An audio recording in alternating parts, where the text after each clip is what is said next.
Surah 97. Jika Anda bertanya apa yang disebut dengan malam Al-Qadar serta keistimewaannya. Lalu kita bertanya, ya Allah, apa keistimewaannya? Satu, kata Allah. Ya, teruskan, langsung jawaban Qur'annya. Lailatul Qadri khairum min alfi syahr. Saat malam Al-Quran diturunkan ini, ya, di malam Al-Qadar itu, maka nilai malam itu sama dengan 1000 bulan lebih. Bahasa tegasnya lebih baik dari 1000 bulan. Lebih dari 1000 bulan. Jadi tidak serupa. Lebih. Ya kan? Baik. Kalau kita konversi ini, 1000 ini, ke dalam hitungan kita, itu setidaknya ada 83 tahun kurang lebih. Jadi nilai satu malam itu nilainya, itu kurang lebih setidaknya 83 tahun. Anda bayangkan? Jadi konsekuensinya kalau ada orang beramal, teman-teman sekalian, di malam itu, bersamaan dengan malam itu, Allahu Akbar. Dia sholat misalnya, maka sholatnya senilai dengan 83 tahun tanpa henti. Dia baca Al-Quran, walaupun dia baca satu huruf misalnya, ya, nun, terus ngantuk, ketiduran, pas malam itu sama dengan baca nun, 83 tahun tanpa henti. Nun, ya, 83 tahun tanpa henti. Dan tahukah Anda pahalanya berapa? Coba Anda gambarkan. Satu huruf bukankah sama dengan 10? Ya kan? Itu di hari biasa, Ramadan kali 10 lagi. Di hadis Al-Bukhari Kitabus Shiyam, kali 10 lagi 100. Sekarang kali 83 tahun. Yang hitungannya bukan 1, 2, 3. Tapi hitungan Allah yang berbeda dengan hitungan manusia. Berapa pahala yang dikumpulkan? Allahu Akbar. Dan saya membayangkan bagaimana saat insya Allah, semoga Allah berkenan memberikan kita malam itu, anugerahnya kepada kita semua, saat seseorang sedang ada di malam itu dan dia istighfar, taubat dia, dan digugurkan oleh Allah dosa-dosanya. Kesungguhan istighfarnya menggugurkan sebuah dosa-dosanya, 0, kosong dosanya. Kemudian dia baru beramal, baru pun menyebut nama Allah, senang dia, la ilaha illallah misalnya, tiba kemudian dia wafat sesuai ajalnya. Allahu Akbar. Dosanya kosong, punya amalan la ilaha illallah senilai 83 tahun kurang lebih. Betapa indah. Di penghujung wafatnya, husnul khatimah, dalam keadaan yang sangat indah. Anugerah yang sangat luar biasa. Dan itu hanya didapatkan, kualifikasi ini, ya, keutamaan ini, hanya didapatkan satu kali terjadinya satu kali saja terjadinya di satu malam Ramadan saja. Dan malam inilah yang mendapatkan keberkahan dari Al-Quran. Sehingga disebutkan di Quran surah Ad-Dukhan itu. Ya, surah Ad-Dukhan dalam Al-Quran, teman-teman sekalian, di surah yang ke-44. Surah 44, di halaman 496. Di ayat yang ketiga. Teman-teman, Allah sebutkan, langsung disebutkan dengan kalimat, fi lailatim mubarakah. Kalau orang dapat malam itu penuh dengan keberkahan. Nilai kebaikan bertambah. Karena dapat berkah dari Al-Quran tadi. Baik, itu kalau ada orang bertanya, apa keistimewaan malam Al-Qadar? Allah langsung jelaskan. Kemudian kata Allah, malaikat turun. Semua pada saat itu. Tanazzalul malaikatu waruh, bahkan Jibril ikut turun. Malaikat Jibril alaihissalam tugasnya menyampaikan wahyu pada Nabi Muhammad SAW. Ya, selesai Nabi Muhammad SAW wafat, selesai tugas menurunkan wahyunya. Tapi malaikat Jibril setahun sekali turun ke bumi. Ya, karena keagungan Al-Quran dan keagungan malam Al-Qadar itu turun ke bumi, menyertai hamba-hamba yang ibadah. Ya, sampai saking banyaknya malaikat yang turun, para ulama tafsir menyebutkan bumi seakan-akan sesak oleh malaikat, sehingga suara-suara bising jadi redup, angin-angin jadi berhenti, sehingga terbaca suasana alam jadi teduh, nikmat. Dan ini bahasa Al-Qurannya diungkapkan dengan kalimat salam. Salamun hiya hatta matla al-fajr. Malam Al-Qadar. Nah, sekarang yang paling menarik, ini kan baru pahala nih. Baca Quran dapat pahala, sholat dapat pahala. Sekarang pembahasan utama kita, apa korelasinya peran Al-Quran ini dengan Lailatul Qadar? Korelasinya apa? Fungsi utama Quran dikaitkan dengan malam Al-Qadar itu seperti apa? Ini yang jarang dibahas, jarang diuraikan oleh para ulama kita, termasuk dalam kitab-kitab ulumul Quran. Baik, sekarang kita gali pelan-pelan. Teman-teman sekalian, untuk mengetahui korelasi itu, kita harus kembali ke pertanyaan ini dulu. Apa ya yang dimaksud Lailatul Qadar itu? Saya telah uraikan kalimat lailnya, yang berarti malam yang istimewa. Tinggal tersisa kita untuk memahami makna qadarnya ini. Dari sini baru kita mengetahui tentang korelasi peran Al-Quran dengan malam Al-Qadar. Al-Qadar, teman-teman, secara ringkas bisa dipahami dengan ketetapan Allah Subhanahu wa Ta'ala terkait dengan alur kehidupan setiap hamba.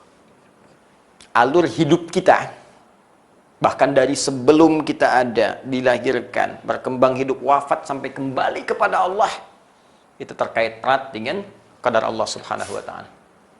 Dengan sifat Allah yang tentunya maha mengetahui, maha meliputi. Sebelum terjadi, sedang terjadi, akan terjadi, nanti bagaimana, semua Allah tahu. Dan semua sistem hidup ini, alur hidup kita, ini ada di sini. Qadar Allah Subhanahu wa Ta'ala. Yang secara umum bisa dipahami dengan dua turunan. Turunan pertama, ada yang sama sekali tidak bisa dirubah oleh apapun. Jadi Allah telah tetapkan. Dan Allah maha mengetahui seluruhnya, dan ini nggak bisa dirubah. Ya. Contohnya apa? Misalnya ajal. Ya. Ajal ditetapkan oleh Allah Subhanahu wa Ta'ala kepada kita semua dan nggak bisa dirubah dengan apapun.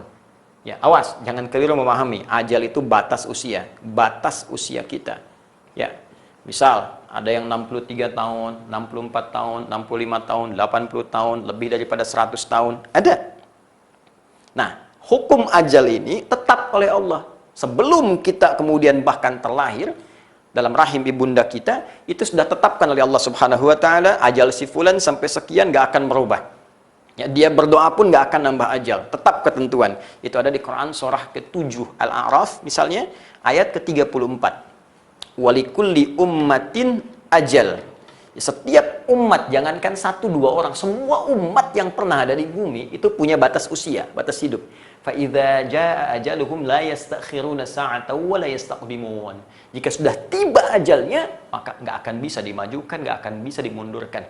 Ya, walaupun orang berkata misalnya diabadikan di Quran itu surah ke-63, ya, di ayat ke-11-nya, laula akhartani ila ajalin qarib fa asaddaqa wa aqum minas salihin. Ya Allah, bisa nggak ya Allah? Ya, ajalku ini ditambah dikit aja supaya aku bisa beramal saleh.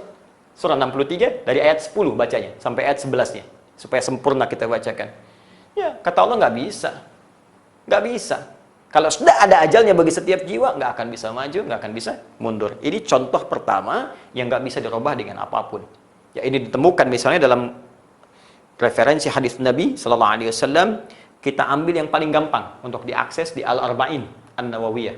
Ya, hadis nomor keempat dari sahabat Abu Abdurrahman Abdullah bin Mas'ud radhiyallahu ta'ala anhu, ya'ani Nabi sallallahu alaihi wasallam wa huwa as-sadiqul masduq, disebutkan inna ahadakum yujma'u fi batni ummihi 40 yawman nutfah. Setiap kalian, kata Nabi sallallahu alaihi wasallam, anak cucu Adam dihimpun dalam proses penciptaan di perut ibundanya 40 hari pertama jadi nutfah.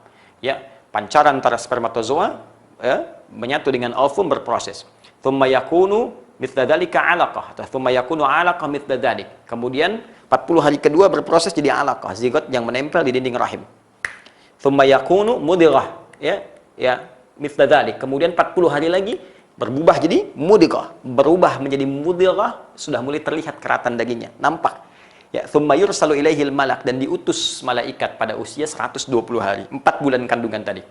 Diutus malaikat fayanfukhu fihi roh, ditugaskan oleh Allah untuk meniupkan roh, wa yu'maru bi katbi arba'in, dan diperintahkan untuk menuliskan 4 hal utama. Yang paling pertama ditetapkan dari qadar Allah Subhanahu wa Ta'ala, yang paling utama ajal, bikatsbi ajalihi, ya, wa rizqihi.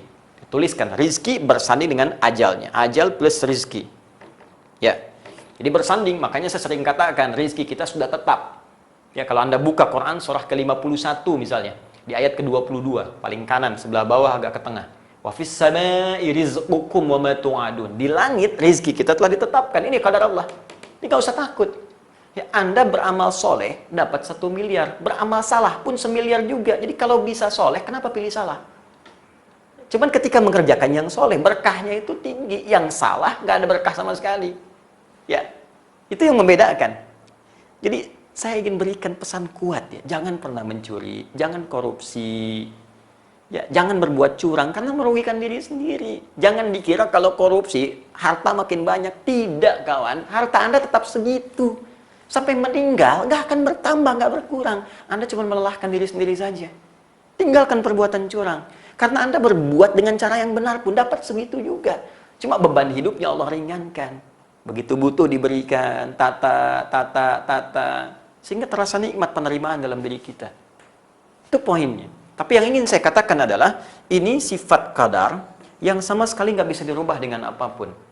Nah, cara mengisi ajal, ya, ada qadar Allah yang sifatnya, itu Masya Allah kita diberikan ikhtiar di dalamnya. Walaupun untuk ikhtiar itu pun Allah telah mengetahuinya. Teman-teman. Jadi sebelum kita kerjakan, saat kita kerjakan, nanti akan kita kerjakan, Allah tahu. Ya, tapi kita diberi peluang oleh Allah untuk berikhtiar di situ. Silakan. Contoh apa? Ajal, batas usia. Cara mengisi usia ini supaya Allah ridha, itu disebut dengan umur namanya. Umur. Dari kata amara ya'muru. Ya'muru ditemukan di Quran surah ke-9 ayat 18 ini tentang masjid, innama ya'muru masajidallah. Kalimat umur sendiri ditemukan di Quran surah ke-22 ayat 5 misalnya. Ila argalil umuri, ya. Apa itu umur? Umur itu saya sering sampaikan dalam beberapa kajian, sesuatu yang mengandung banyak manfaat. Ya. Sesuatu yang melahirkan kesuksesan. Sesuatu yang melahirkan keberkahan, berkah, bertambahnya nilai kebaikan. Artinya, sepanjang diberikan batas usia, ayo coba gunakan isi aktivitas kita untuk berbuat segala hal yang bermanfaat. Ya, memandang yang bermanfaat, bicara yang bermanfaat, melangkah ke arah yang bermanfaat. Ya, awas hati-hati. Makanya kalau ditanya begini, berapa umur Anda? Itu sebetulnya pengingat dari Allah. Bukan tentang ajal, tapi tentang efektivitas usia yang diberikan oleh Allah pada kita. Jadi kalau Anda berkata begini, Alhamdulillah diberikan 40 tahun, 60 tahun. Balik tanya, selama 60 tahun itu berapa banyak manfaat yang sudah kita dapatkan? Berapa banyak perbuatan baik yang sudah kita hasilkan? Jangan-jangan anak 4 tahun belum balik, manfaatnya lebih banyak dibanding kita yang sudah 40 tahun. Huh? Sukses. Ayo, selama hidup sukses. Bekerja yang giat. Ya, bekerja yang benar, dengan penuh semangat. Apapun profesi Anda, dimanapun Anda mengabdi. Di birokrasi, di diplomasi, mengajarkah Anda, di militer. Ayo, semangat bekerja. Tempuh, karena itu nanti kita dapatkan pedoman-pedoman untuk memotivasi kita semangat dalam beraktivitas. Makanya sahabat Nabi juga biasa banyak. Di militer yang sukses banyak. Ada Khalid bin Walid misalnya. Di birokrasi juga banyak. Ada Amr bin As, ada Muawiyah bin Abi Sufyan. Yang pengusaha sukses banyak. Ada Uthman bin Affan, Abdurrahman bin Auf. Yang pengajar dosen sukses banyak, ada Ali bin Abi Thalib, ada Abu Hurairah, termasuk Sayyidah Aisyah. Disilahkan passion kita apa? Sukses. Dan jangan lupa, kesuksesan itu harus punya nilai keberkahan, nilai-nilai positif. Itu yang disebut dengan umur. Nah, untuk bisa mewujudkan ini, kita kan harus berikhtiar. Untuk ngajar, perlu belajar. Mau jadi orang hebat, perlu belajar dengan baik dulu. Sekarang kuliah, jurusannya apa, pelajari, ikut training. Itu ikhtiar kita. Jelas ya? Diberikan kesempatan oleh Allah Subhanahu wa taala. Karena itu di Quran surah ke-13 terkait dengan ini, ya, Quran surah 13 ayat yang ke-11, ya. Allah sampaikan di pertengahan ke ujung ayatnya, ayat yang ke-11, innallaha la yughayyiru ma biqaumin hatta yughayyiru ma bi anfusihim. Ini yang dimaksudkan. Allah tidak akan membimbing engkau, membantu engkau, merubah engkau, ya, menyempurnakan ikhtiarmu atau menghadirkan cita-citamu sebelum engkau berusaha sendiri untuk berikhtiar. Merubah apa yang kau ingin dapatkan itu. Maksudnya apa? Berikhtiar dulu. Nggak bisa ujuk-ujuk Anda menjadi misalnya seorang jenderal di militer. Anda menjadi pengusaha sukses. Tanpa seketika nggak ada usaha, tiba-tiba jadi aja. Nggak bisa. Kata Allah, saya bikin hukum universal. Pengen kaya, kerja. Pengen pintar, belajar. Di dalam konteks ini jangan salahkan. Kenapa dia nggak beriman kok bisa pintar? Allah tanya, kamu belajar nggak? Gitu. Di sini ada ikhtiar kita. Nah, ikhtiar ini pun teman-teman sekalian, ini butuh pedoman, butuh petunjuk. Kalau nggak ada petunjuk yang benar, bagaimana? Anda, maaf nih, teman-teman sekalian, pesan mobil. Bagaimana bisa menggunakannya? Kan Anda tanya, petunjuknya mana? Siapa yang bikin petunjuk? Yang bikin mobil. Yang bikin mobil membuat petunjuk tentang mobil. Yang bikin pesawat membuat pedoman pesawat. Yang membuat handphone membuat buku petunjuk handphone. Sekarang kita kan manusia, kita beraktivitas. Kalau ingin tahu petunjuk, jangan bikin sendiri. Tanyakan pada yang mencipta kita. Tanyakan pada yang membuat kita. Ya Allah, kembali kepada Allah yang hak, Allah yang ahad. Tanyakan kepada Allah, ya Allah, berikan saya petunjuk bagaimana cara saya menjadi A, bagaimana cara saya menjadi B. Ya Allah, saya ingin karir, ya Allah, sebagai seorang pengusaha sukses, tapi sukses ini mengantarkan saya pada ridhamu. Dunia sukses, fid dunya hasanah, akhirat dapat surga, fil akhirati hasanah. Ya Allah, saya ingin jadi jenderal militer yang sukses, karirnya sukses, bersamaan dengan itu bisa masuk surga seperti Khalid bin Walid. Ya Allah, saya di birokrat, ya Allah, saya di diplomat, ya Allah, saya dagang. Saya butuh petunjuk, ya Allah. Nah, ketika Anda membutuhkan petunjuk, dalam konteks itulah korelasi Al-Quran diturunkan. Karena itu disebut hudan. Jadi ini kaitan erat Al-Quran dengan malam Al-Qadar. Jadi ketika Anda membutuhkan petunjuk untuk mengisi alur kehidupan Anda, nggak ada sumbernya kecuali di sini. Ini yang menjadikan Al-Quran punya nilai besar. Inilah salah satu rahasia yang dibaca oleh para ulama, sehingga mereka setiap datang Ramadan sibuk dengan Al-Quran. Menggali lagi. Selevel para imam besar aja, menggali kembali, ini saya udah benar belum hidupnya nih. Sampai Al-Imam Asy-Syafi'i itu 2 kali khatam. Ya, setiap hari Ramadan. Siang sekali, malam sekali. Dan puncaknya 10 hari terakhir itu semua menggali Quran. Untuk meluruskan hidup saya udah benar belum? Mungkin sukses sebagai seorang pengajar, sebagai seorang ayah bagaimana? Sebagai seorang suami bagaimana? Bukankah akan dihisab? Ya, sebagai seorang anak bagaimana? Anda sukses mimpin di keluarga.